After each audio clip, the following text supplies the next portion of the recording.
Westbrook. Now I'm really excited. All right. This makes it even more convenient. Absolutely. What was your reaction to how all that went down? Well, first of all, and listen, these are two guys, and I love Donovan. I've known him for a very long time, and T.O.'s a really good friend of mine as well. So to see these guys still feuding about something that happened in 2004, 2005, to me, it's disappointing because I thought they had moved way past this years ago, and I think for it to continue to come up, it's just disappointing to see two of my guys that I respect and two of the best players that I ever played with still arguing about whose fault is it and things like that. Here's my opinion, quite honestly. I think that T.O. signed a contract before he came to Philadelphia his last year in San Francisco. He wanted that thing to be guaranteed the last couple years in Philadelphia. And Joe Banner had the opportunity to say, okay, T.O., you broke your leg, you came back, you played in the Super Bowl, and you balled out. You were the best wide receiver in the game all year long. We're going to just guarantee the last 2 years. We don't have to fight about it. We don't have to discuss anything. And at that point, Donovan doesn't have to go vouch for this guy and that guy. And, you know, I think if I'm Donovan, you know, he probably felt, well, you see T.O.'s work. You've seen what he's done. Why does anybody need to vouch for him? His word, Donovan's word, wouldn't have helped T.O. at all. The stats, the numbers say everything that you need to see. He was the best receiver in the game. They should have guaranteed the contract, and I think that's the one thing that T.O. was waiting for. Joe Banner didn't do that. So me, I don't put blame on Donovan for that. I put more blame on Joe Banner for not guaranteeing the last 2 years because we had a great nucleus of guys. We talked about how small the window is when we talked about Patrick Mahomes and Andy Reid. Those windows close very quickly. You have to make the most of your team. We had a great team, and to that same thought, I thought we were there in the Super Bowl in 04. We just returned the next year. A lot of crazy things happened. We didn't go back to the NFC Championship game back into 08. But here's the other thing I'll say, and obviously you've lived it. You're the expert. This is me watching from afar. And listen, I know T.O. I've talked with T.O. on and off the air. I thought T.O. having to wait on the Hall of Fame was a travesty. It's a joke. That was a joke. I think he is, by any measure, one of the 5 greatest receivers of all time. By any measure. And you could argue even higher than that, right? I would say top 3 in my mind. You certainly could make that argument. And so I have total respect for what he accomplished on the field. But if I'm the quarterback of a team, and there is someone that I need to vouch for, whether it will help or not, it is not just about production. It is about, what is your track record? What is your history? How good of a teammate you are? When you leave here eventually, are you going to start crushing folks, as is your history? It is a no-brainer I vouch for Brian Westbrook over Terrell Owens. There is a reason that certain guys continue on a path of why is everyone against me, and certain guys continue everywhere they go to be, oh my God, I didn't know Brian, but I didn't know Brian a year ago. Right. And now if someone asks me about him, I'm like, oh, man, that's a great dude. It's a pleasure to be around, reliable, all these things.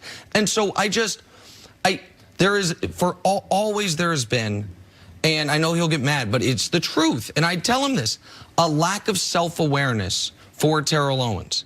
Sometimes the whole world's against you, but sometimes you bring some of it on yourself. And sometimes that line gets cloudy because you keep putting it out there that the whole world is against you. People start seeing it. And I happen to think, maybe I'm wrong, if his exit in San Francisco was a little different, and if the way, because nobody questioned how tough he is or how great of a player he was, if he comported himself a little bit different, if they would have been more willing to guarantee that money. Because, of course, it came down to money. It always comes down to money, especially when you play in a Super Bowl on a broken damn leg and you play great and you say, I put myself out there for risk with no money guaranteed, now guaranteed. I get why he was angry about it, but as is often the case, he turned, to me, Brian, a rightful gripe into something where he turns into the bad guy because of how he responded to it. And this is another instance. Donovan didn't have to say the things he said, but they weren't out of bounds. But then T.O. comes over with an over-the-top hammer, not just the tweet with your name, but other tweets involved. And again, we're talking about, why is he acting like this? I hate seeing these guys. Again, I love these guys. I hate seeing them do that, especially over Twitter. These guys see each other from time to time at Super Bowls, at different events. They certainly have the opportunity to kind of clear the air, and I thought it was cleared.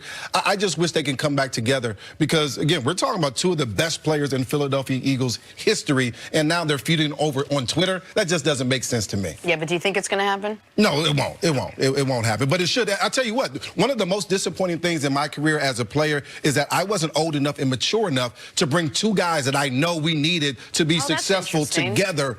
And, you know, it was a point. I love T and I love Don. I couldn't bring them together for the success of our team. That's one of the biggest failures that I had in my career as a player. I wasn't old enough, wasn't mature enough at the time. Well, thanks for sharing that. All right, we got to take a break. Coming up, did Zion's historic debut prove that he'll be in MVP conversations for years to come? That's still ahead. This is First Things First.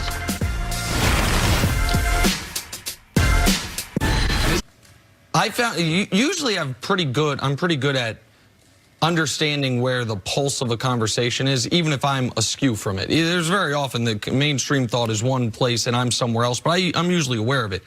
I thought, in general, everyone was in somewhat lockstep on Jimmy Garoppolo. I found out earlier this week that is not the case.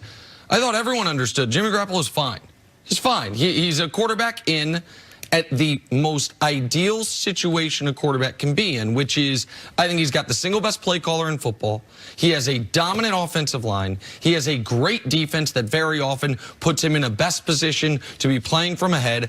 And he's got a running game behind him that is a triple threat that is terrifying to go along with a do-everything tight end. Like I know he doesn't have a superstar wide receiver. He's got a fine receiving core on the outside, and he is asked to not screw it up for his team.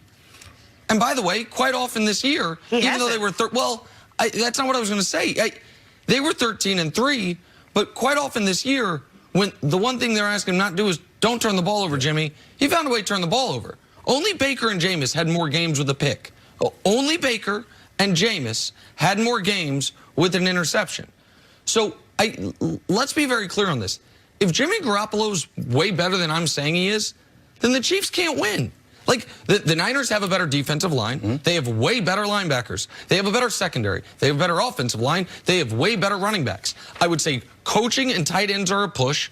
The Chiefs have a way better quarterback and considerably better wide receivers. If the Niners can even play them anywhere close to even in the passing game, then where the hell do the Chiefs get an advantage? Nowhere. Why are the Chiefs a favorite? Well, it's slightest of favorites, but a favorite. Why are the Chiefs even considered to have a chance?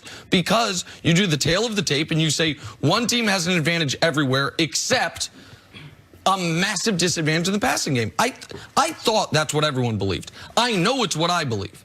And so, no, like if this becomes a Jimmy Garoppolo game, then the Chiefs win the Super Bowl flatly.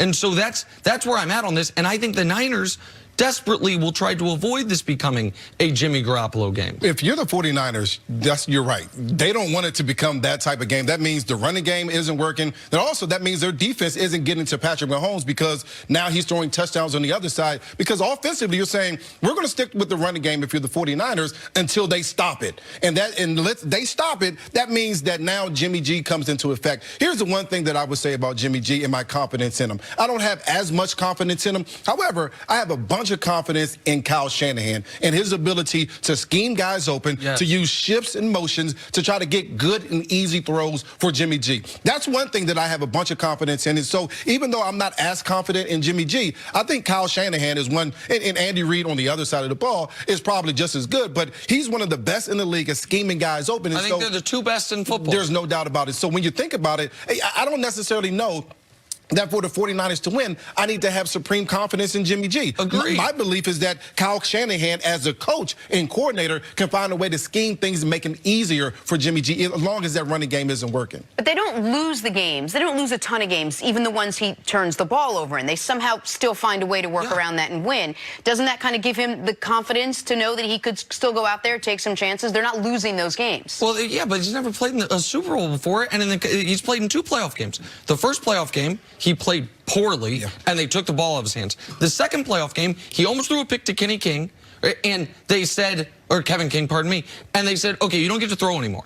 You do not get to throw anymore, Jimmy. Thank you for coming today. We are taking the ball out of your hands.